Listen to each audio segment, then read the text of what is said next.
Hello, dear buddies. How are you doing today? I hope you're doing good and everything's okay. Welcome on my YouTube channel, Topics with Fayaz, and our topic for today is what the emotional bank account is. So, let's start for our topic today. We all know what a financial bank account is. We make deposits into it and build up a reserve from which we can make withdrawals when we need to. An emotional account is a metaphor that describes the amount of trust that's been built up in a relationship. It's the feeling of safeness you have with another human being. If I make deposits into a emotional bank account with you through courtesy, kindness, honesty, and keeping my commitments to you, I build up a reserve. Your trust toward me becomes higher, and I can call upon that trust many times if I need to. I can even make mistakes, and that trust level, that emotional reserve, will compensate for it. My communication may not be clear, but you will get my meaning anyway. You won't make me an offender for a word. When the trust account is high, communication is easy, instant, and effective. But if I have a habit of showing discourtesy, disrespect, cutting you off, overreacting, ignoring you, becoming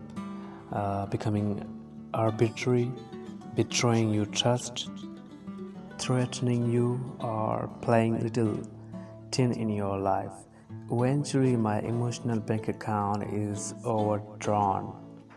The trust level gets very slow and very low. Then, what flexibility do I have? None. None. I'm walking on minefields. I have to be very careful of everything I say. I measure every word. It's attention city, memo heaven. It's protecting my backside, politicking, and many organizations are filled with it. Many families are filled with it. Many marriages are filled with it. If a large reserve of trust is not sustained by continuing deposits, a marriage will deteriorate. Instead of rich, spontaneous understanding and communication, the situation becomes one of accommodation where two people simply attempt to live independent lifestyles in a fairly respectful and tolerant way. The relationship may further deteriorate to one of the fight or flight response creates verbal battles, slammed doors, refusal to talk, emotional withdrawal, and self pity.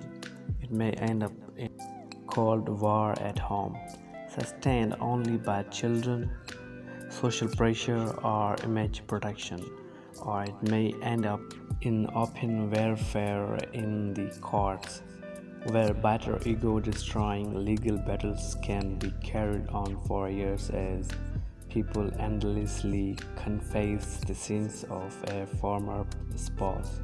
And this is in the most intimate, the most potentially rich, joyful, satisfying, and productive relationship possible between two people on this earth.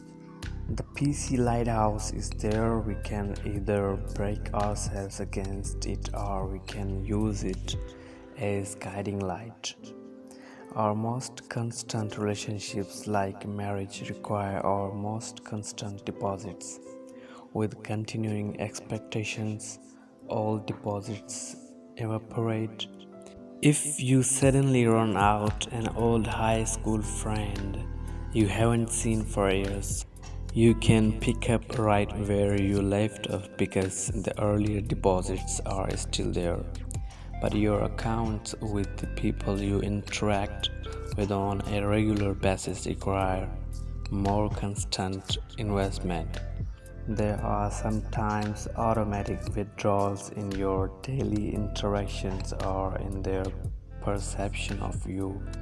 Think you don't even know about. This is especially true with teenagers in the home. Suppose you have a teenage son and your normal conversation is something like clean your room, bottom your shirt, turn down the radio, go to get a haircut, and don't forget to take out the garbage. Over a period of time, the withdrawals for exceed the deposits. Now, suppose this son is in the process of making some important decisions that will affect the rest of his life, but the trust level is so low and the communication process so closed, mechanical, and unsatisfying that he simply will not be open to your counsel. You may have the wisdom and the knowledge to help him, but because your account is so overdrawn, he will end up making his decisions from a short range emotional perspective, which may well result in many negative long range consequences.